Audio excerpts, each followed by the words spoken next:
അതുകൊണ്ട് എന്തിനാ നീ ദുഃഖിക്കുന്നേ? തൈലക്കൊമ്പെടുത്തോണ്ട് പോ. അതിനകത്തു നിന്ന് ഞാൻ ഒരു അത്ഭുതം ചെയ്യാൻ പോകയാ.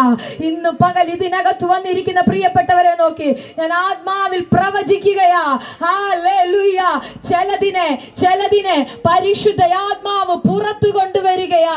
ഒതുങ്ങിക്കിടക്കുന്ന ചിലത് നിയോഗമുണ്ടായിട്ടും അഭിഷേകമുണ്ടായിട്ടും വാഗ്ദത്തമുണ്ടായിട്ടും എവിടെയോ മറഞ്ഞു കിടക്കുകയാ. പുറത്തു വരാൻ കഴിയാതെ വാഗ്ദത്തത്തെ മൂടി വെച്ച് അടച്ചു വെച്ച് ആ പൈശാചിക മേഖല അതിനെ പുറത്തു കൊണ്ടുവരാതെ എവിടെയോ മൂടിക്കിടക്കുമ്പോ സ്വർഗം പറയുന്നു, നിന്റെ കൂടാരത്തിനകത്തേക്ക് തൈലക്കൊമ്പ് വരികയാണ്. അഭിഷേകമുള്ളവനെ പുറത്തു കൊണ്ടുവരാൻ കാട്ടിലാണെങ്കിലും ആടിന്റെ കൂടെയാണെങ്കിലും എവിടെയെന്ന് ആണെങ്കിലും അതിനകത്തു നിന്ന് അഭിഷേകത്തോടെ പുറത്തു കൊണ്ടുവരാൻ നിന്റെ കൂടാരത്തിനകത്തേക്ക് അഭിഷക്തനെ ഞാൻ അയക്കുകയാണെന്ന്.